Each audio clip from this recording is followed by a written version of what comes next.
મહાપૂજન ભણાય છે ડેઈલી. અને સિદ્ધ ચક્રનો મહિમા તો આ બધા અનાદિકાળથી જાણો છો કે કેટલો મહિમા છે સિદ્ધ ચક્રનો. ઓઢિયાના કોઢ રોગ દૂર થઈ ગયા. શ્રીપાદાસમાં સાંભળો ને, હર 6 મહિને ઓઢિયાના કોઢ રોગ દૂર થયા, નિર્ધનિયાને ધન મળ્યું, અપુત્રિયાઓને પુત્ર. આ બધું જે સાંભળો છો આ બધું અત્યારે અહીંયા હયાત છે. આ કાળની અંદર એવું કંઈ સાંભળ્યું છે કે કોઢિયાના કોઢ રોગ દૂર થયા? નહીં સાંભળે, ખાલી જૂની વાર્તાઓ સાંભળી છે. હા, અહીંયા બધું અત્યારે હાજરા હાજર છે. એટલે તો કહું છું કે તળાવે આવીને તરસે વયા જાઉં છો. હમણાં હું ભાવનગરથી એક ખત્રી પરિવાર, જૈન નહીં, તમે તો બધા જૈન છો એટલે શ્રદ્ધા હોય, પણ એ લોકોની શ્રદ્ધા એવી છે કે એને બહારથી સાંભળેલું કે અહીંયા જે કોઈ જાય એની મનોકામના પૂર્ણ થાય છે. તો ખત્રી પરિવાર આવ્યા, 10 વર્ષની છોકરીને મોઢે સફેદ ડાઘ થઈ ગયો.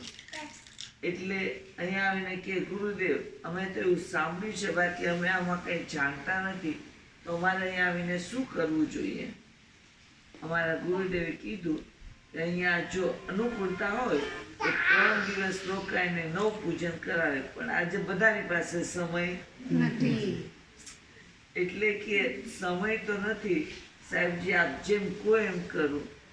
તો કે એક પૂજન તમારી અનુકૂળતા હોય તો એક પૂજન, 9 પૂજનની અનુકૂળતા હોય તો 9 પૂજન, તમારી જે અનુકૂળતા હોય લખાવીને જાઓ, તિથિ લખાવીને જાઓ. તમારે 27 વખત જાપ કરવો જરૂરી. હવે અહીંયા આવ્યા હતા એ દિવસે પૂજન કરીને ગયા અને એક પૂજન લખાવીને ગયા.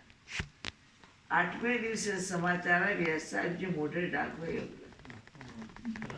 આવા એક નહીં, તમારી પાસે સમય હોય તો 1000 દ્રષ્ટાંત સંભળાવી શકો.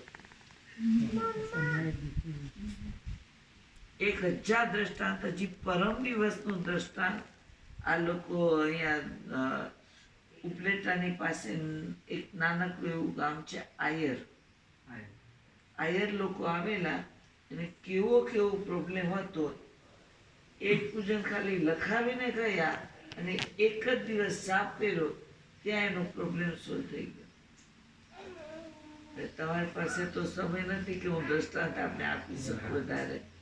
આમ તમે ઘરે પૂજન કરાવો, મિનિમમ ખર્ચો 20-25